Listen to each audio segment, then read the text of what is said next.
Buongiorno amici, benvenuti sul mio canale in cui parliamo di orchidee.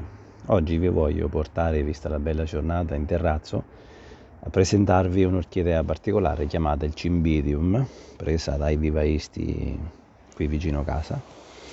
Questa è un'orchidea che vive nel sud-est asiatico, un'orchidea di montagna, un'orchidea che si adatta bene al caldo, al freddo, al sole, molto facile come coltivazione.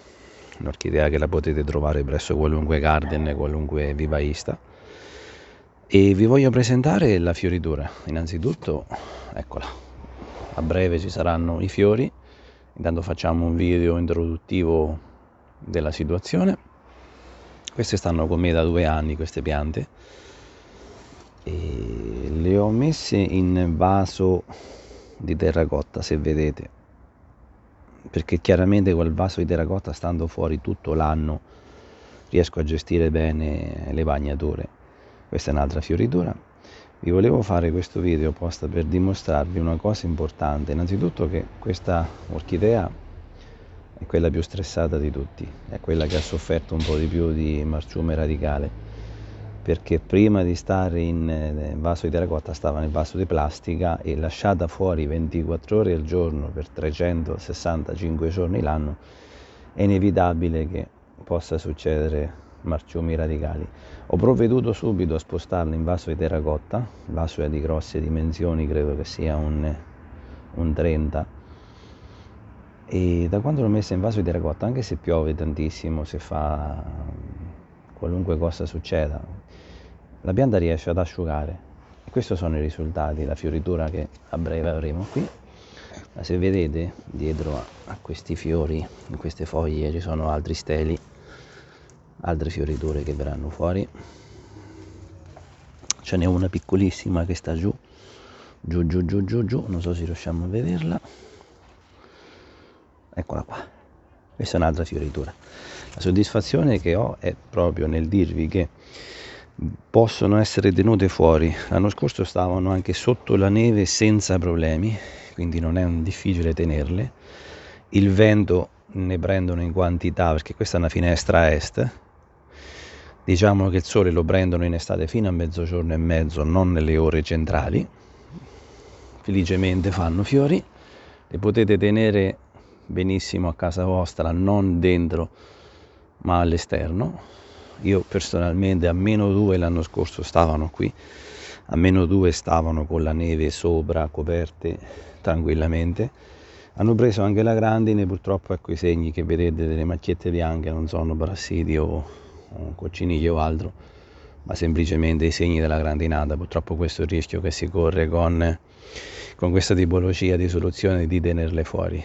Se c'è vento loro lo amano, perché in natura queste vivono dove c'è, questo è quello che ho letto sui manuali, dove c'è almeno 30 km di orari di vento ogni giorno, quindi sopportano bene qualunque situazione estrema. Il sole diretto in estate nelle ore centrali no, perché poi magari non è abituato a prendere il sole diretto, fino a mezzogiorno e mezzo in estate, oppure dalle 5 in poi non c'è problema.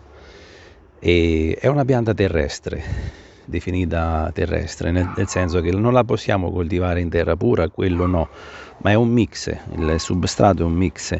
Possiamo farlo con terriccio normale, pietra pomice.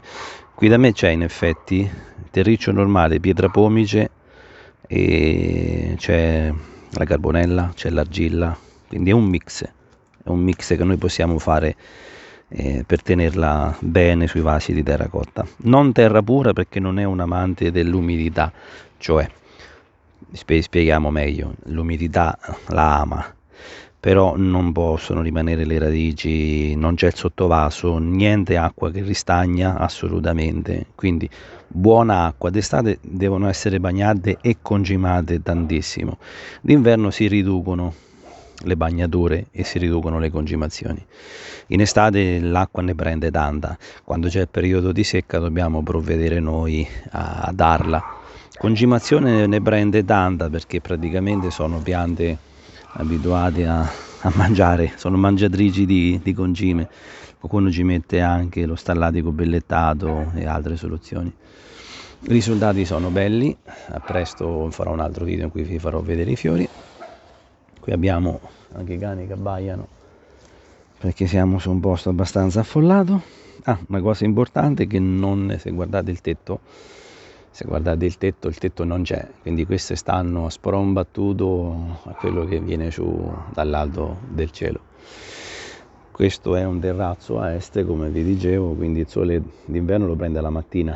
Ecco, i terrazzi purtroppo in questa casa non so se per quale motivo, ma sono stati fatti così corti, quindi queste prendono acqua, vento, freddo in quantità industriale. Però ecco, una pianta molto semplice da coltivare, ha questi pseudobulbi in cui immagazzina l'acqua, che poi questi quando sarà ora si possono svasare, si possono separare, poi faremo video per dimostrare come separarli, come tagliarle. Quando li prendete dal vivaista li prenderete con i vasi che sono stracolmi, cioè sempre il discorso che queste sì vengono dal sud-est asiatico, dalla Thailandia, dalle Filippine, però noi le troviamo in coltivazione industriale anche queste, quindi non vengono prese dal posto originario, ma vivono su ambienti in cui vengono stressate per portarvele fiorite. Diciamo che praticamente quando le comprate avete il vaso talmente piccolo che per tirarle fuori ci vuole un'impresa enorme e con metà radici completamente fuori. Le riconoscete perché stanno talmente strette che fa bene a vederle.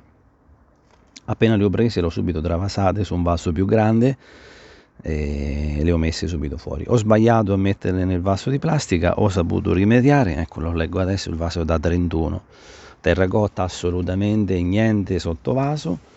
Oggi ho approfittato di questa bella giornata, se vedete come sono vestito sembro uno zingaro, e ci sentiamo poi al prossimo video, la prossima settimana.